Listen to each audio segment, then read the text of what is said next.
हे बघा, बाजरीची भाकरी अशी आपदार लाटण्यानं लाटून घ्यायची, म्हणजे तीळ चांगले चिकटतात.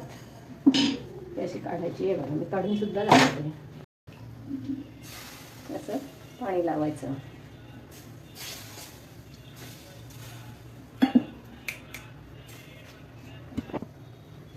अशी भाकरी मोठ्या गॅसवर 2 मिनिटं चांगली शेकून घ्यायची.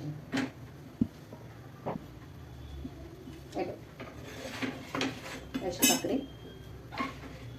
शेकून घ्यायची आणि तव्यावर गॅसवर फुगायला ठेवायची.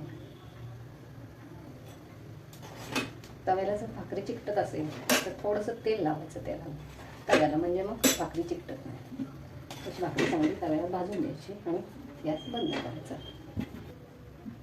हे बघा, गरमागरम भाकरी, बाजरीची भाकरी संक्रांतीची तयार. नमस्कार. आता आपण बनवतोय शेंगसोला, सातारचा शेंगसोला. त्यासाठी कढईत तेल घालायचं. तेल जरा बेताचं घालायचं, कारण त्यात सगळे तिळांची तेलं येणार असतात.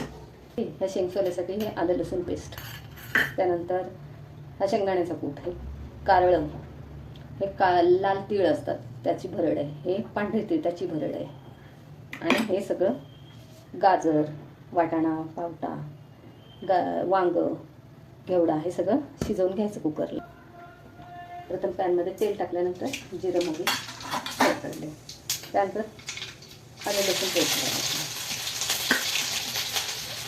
आणि जसं तेल जास्त टाकलं तर जास्त बंद करायचं. एकदम सोपी रेसिपी, एकदम चवदार. बंद करून ठेवायचं गॅस. तेल तापलेलं आहे, त्यामध्ये लाल तिखट टाकायचं,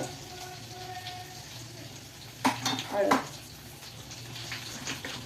मीठ, गोडा मसाला. गॅस बंद केला तरी चालतो. हे लाल तिखट आणि जरासा गूळ घालायचा.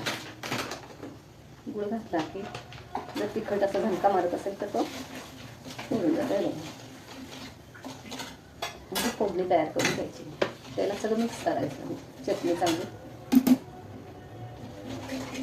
परतून घ्यायची आणि मग हे सगळे आधीच काढून ठेवले तरी चालतात. 2-2 चमचे असतं. हे सगळं मिक्स करायचं आणि जास्त चालू करायचं आणि चांगलं 2 मिनिटं परतायचं. हे सगळे तिळाचे पदार्थ असल्यामुळे ह्याच्यात ऑलरेडी तेल भरपूर असतं, त्यामुळे त्या भाजीला थोडंसं तेल कमी घालायचं आणि चांगलं परतून घ्यायचं. हे बघा, तुम्हाला जर कमी जास्त हवे असेल तिळाचं तरी तुम्ही घालू शकता. हे असं चांगलं परतून घ्यायचं. परतून घेतलं की त्यात थोडंसं वाटण काढून ठेवायचं. असं वाटेल ती रस्सा भाजी एक असते भातासोबत खायला, त्याच्यासाठी हे काढून ठेवायचं. अहो ते जास्त काढलं तरी चालतं. नंतर आपल्याला ह्यात कमी वाटलं तर ह्यात घालायचं आणि मग त्यात तो जास्त वेळ थांबायचं नाही. वास सुटलेलाच आहे खमंग. हे सगळं मिक्स करायचं. ते थोडंसं रस्सा भाजीला टाकलेलं आहे.